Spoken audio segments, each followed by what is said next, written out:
for? Yeah, you take it for what it is. You just don't want to spend a lot of time in it.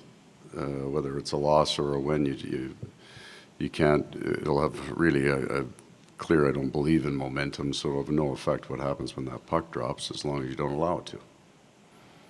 We'll go right side, front row.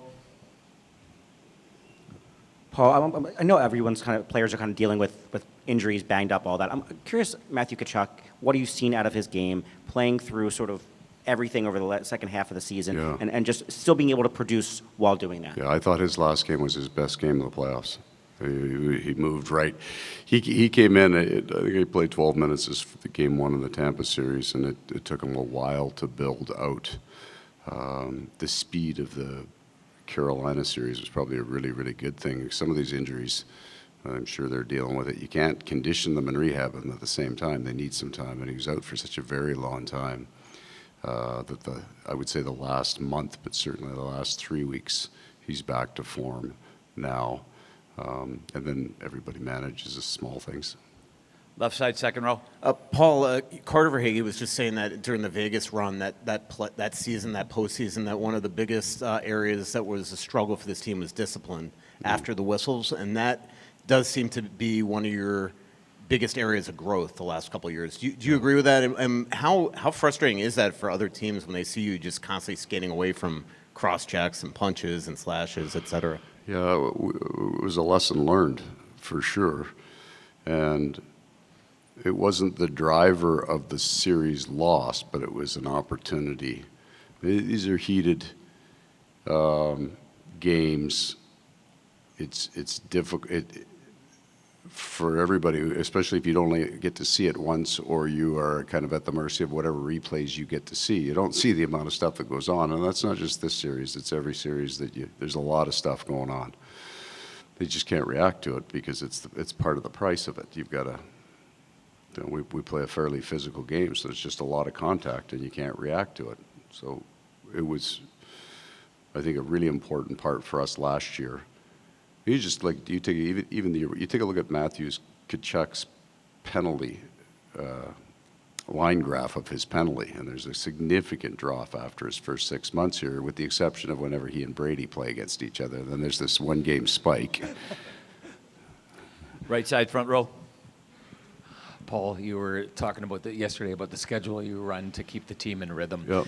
When you have the kind of depth that you have up front and game breakers up and down the lineup, how do you go about finding the ice time, the game situations to keep all those game breakers in their individual rhythm?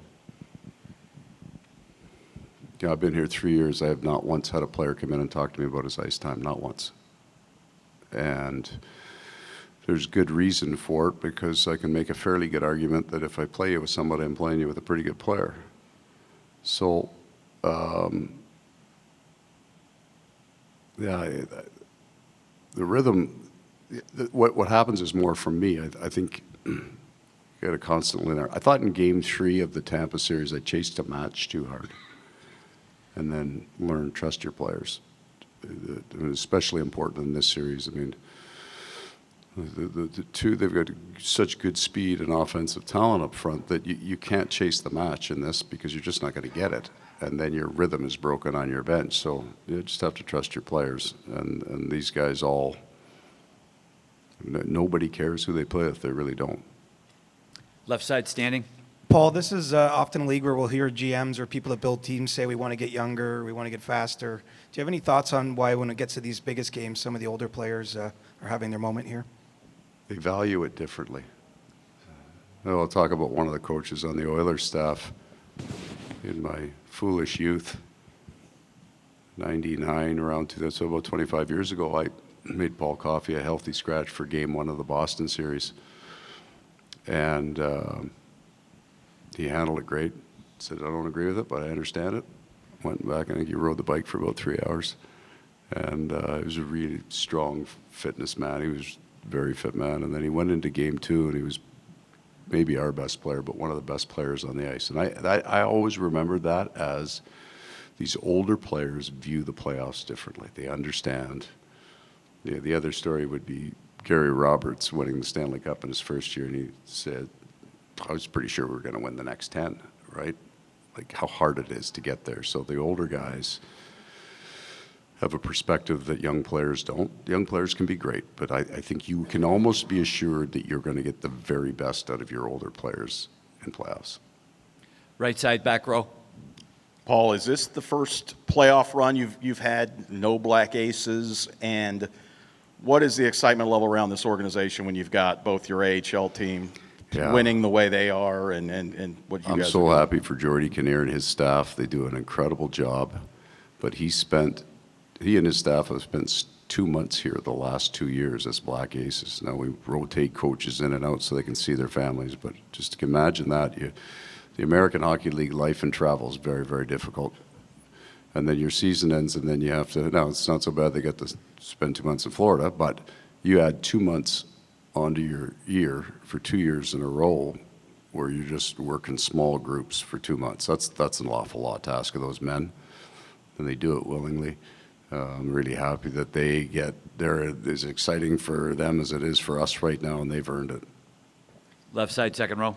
Paul, it feels like forever ago now, but your first playoff run here in Florida, Sergei wasn't your starting goalie. To see him over the last 2 years really revitalize his career and become this excellent playoff goalie, just how happy does that make you? Just as a person on a personal level. If I thought I could take some credit for it, I'd feel really good about it. But what it is it's just kind of a faith builder when you look at people that do all the right things and put so much focus and attention into being great, into, there was the character, the arduous pursuit of excellence without the guarantee of reward. He never wavered from the start of training camp. He just did his thing and he worked hard at it. And I'm sure there were times where he had to believe in himself very, very deeply to stay the course and come in and be and it was also a great payoff for him for all that work, just from a personal level. I mean, I'm serious when I say I don't know anything about goaltending. I don't really have an interest in learning about it. I like the man. He's incredibly interesting, but that's all him. Stay in that same row. Paul, Sam was saying when he was up here. Oh, which one? Sorry. Right here. Ethan Skolnick. Oh, I got lots of sounds. Oh, no, I'm sorry. I thought you were asking me. Bennett, when he was up. Bennett, when he was up here earlier, he was saying every man in that room respects Paul Maurice. How did you earn that? Well, that's a very kind thing for him to say. If you walk into a room and you just tell the truth, whether they want to hear it or not, but it's the truth, and over time, you could look back and say, what that person told me was the truth. You'll have respect for that, I think. So I work hard at trying to find the truth every day, and then just telling it as simply as I can, with the occasional joke slipped in. Most times, I'm the only one that thinks it's funny. Right side, front row. Paul, right here. When the trade deadline was happening and you're having discussions about potentially adding Brad Marchand and the list of things that he will bring, now that he's here, you're deep into the playoffs. Is there anything that wasn't on that list that he's brought that is an added bonus?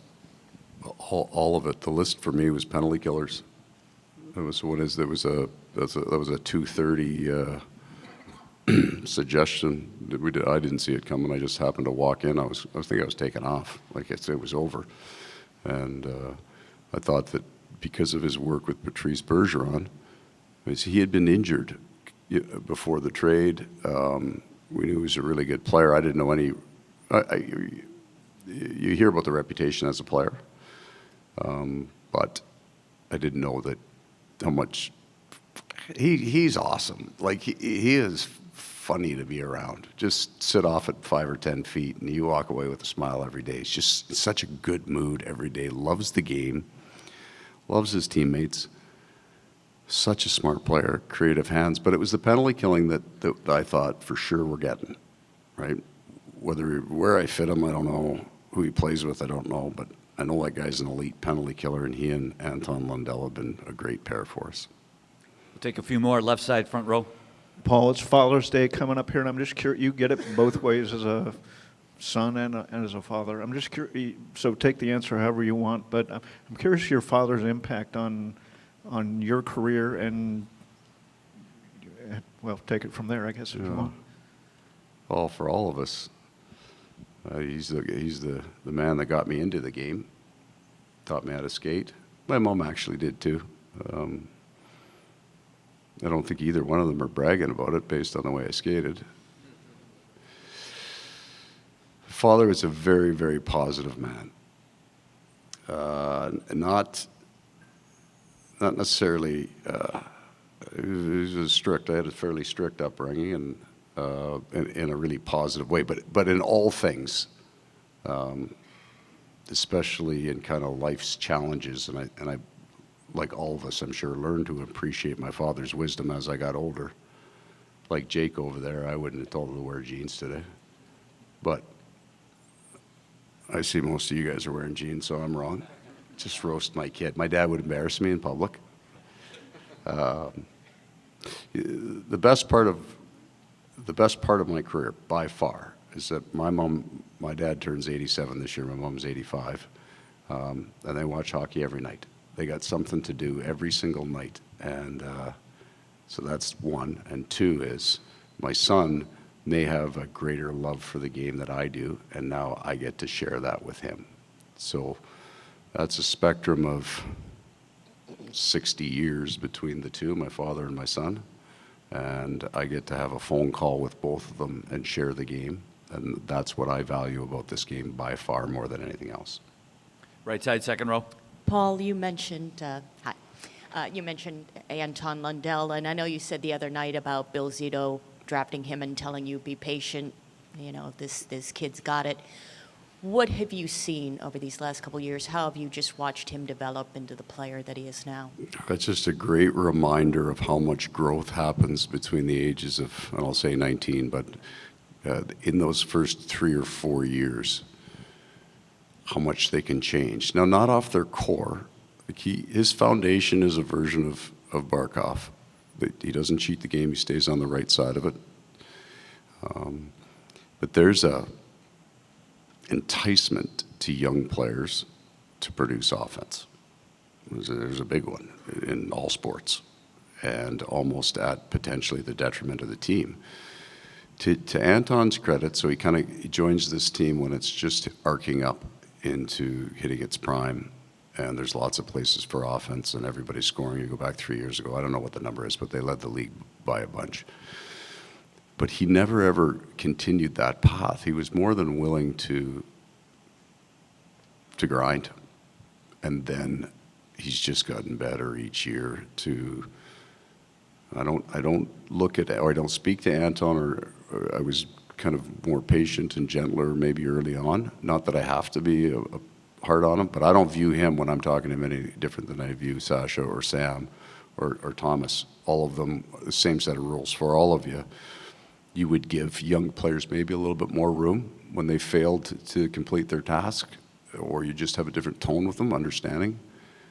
But this guy is he's getting to that point, kind of to Ryan's question about how do you spread it out.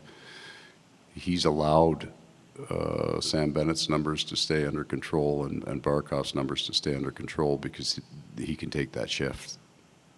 2 more, right side, third row. Paul, when this team acquired Matthew Kachchuck, it also traded Mackenzie Weegar. That opens the door for Gustav Forsling to move up a little bit. You put him right with Aaron Ekblad. Why did you do that, and what have you thought about the trajectory, or why has Gustav had the trajectory that he's had to become the defenseman that he's become?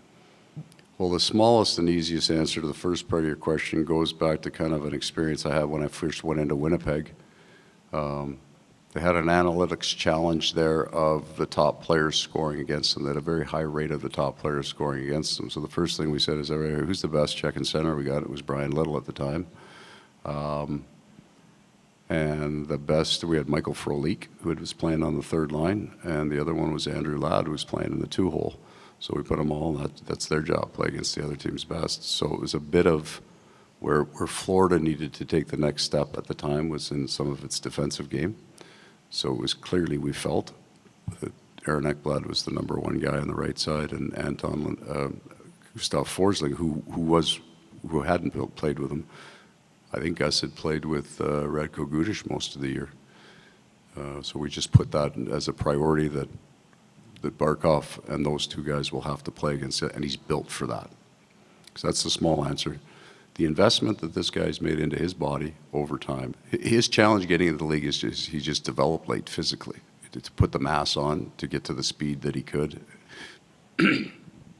But you go into our fitness room, we celebrate the guy who won the fitness award this year, but he's got 3 more name tags in a row right on the other side. We keep the history of the players that have, and so he's paid for that, and he's built for it.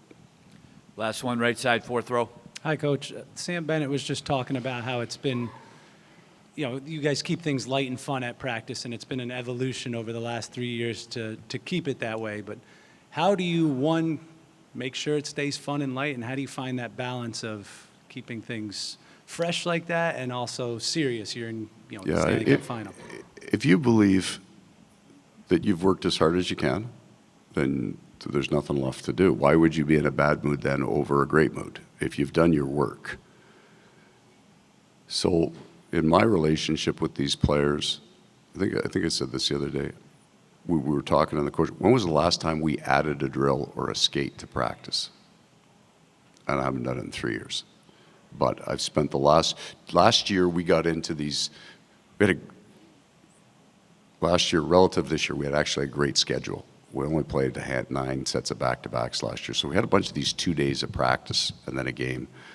We get into practice and we're going. Like you get off the ice and you're thinking, oh, and we got roasted in each one of the next games. So now all I do is as soon as I think I get them to the threshold they're going, I shut practice off. So I'm in the situation where we pull drills off practice. So then you get to have a good time. And this game is I spent a lot of years in this league kind of grinding and spitting nails every single day. It's too hard to do. You got to be able to find places that you can laugh a little bit and enjoy it. Once you know everybody's going to work their butt off, then it's easy to do. Thanks a lot, Paul. Okay, guys.